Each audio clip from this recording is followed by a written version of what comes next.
Solway. In this video we're going to learn about second declension masculine nouns.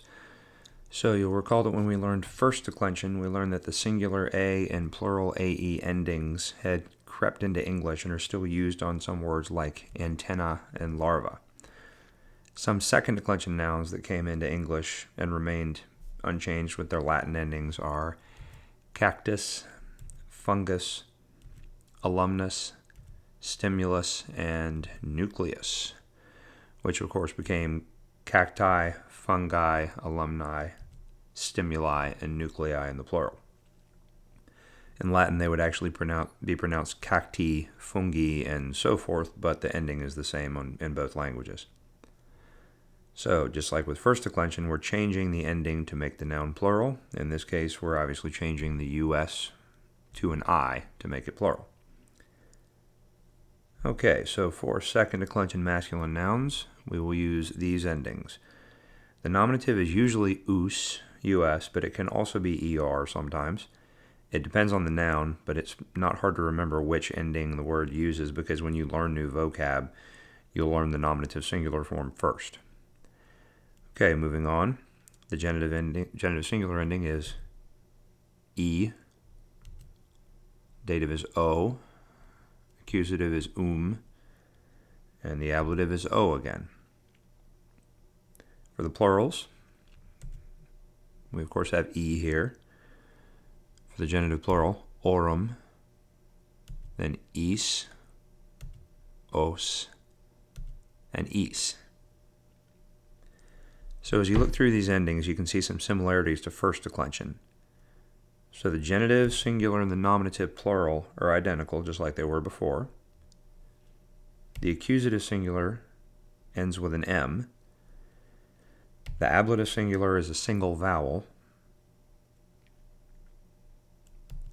The genitive plural ends with rum, just like it did with first declension. The accusative plural ends with an S.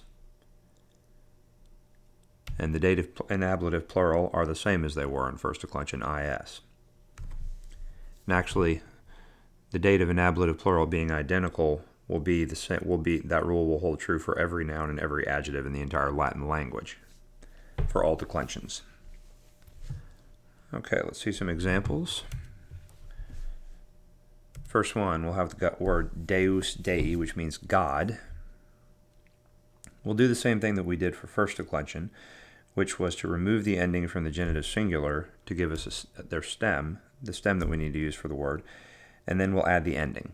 Now the ending is o, so we get deo, and after that we'll get deum, deo, dei, deorum, deis, deos, and deis. Simple enough. Okay, another one. Puer, pueri, means boy. The forms are puero, puerum, puero, pueri, puerorum, pueris, pueros, and pueris. So this is one that ends in er in the nominative singular instead of us. But it obviously follows the same pattern from there on. Okay? Next, we'll have the word ager, agri, which means field.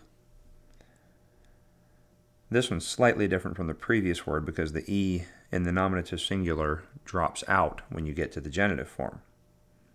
That's normal, and in fact it's actually a little bit more common for the e to drop out, but it can go either way. You can usually use derivatives to help you remember if the e stays or goes, so here the word agriculture would tell us that the e drops out. So remember to use the genitive singular to form the other cases. So the other forms are agro, agrum, agro, agri, agrorum, agris, agros, and agris.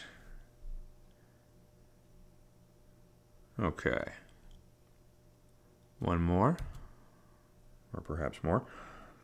So we have weary, which means man. Virile or virility would be derivatives of this.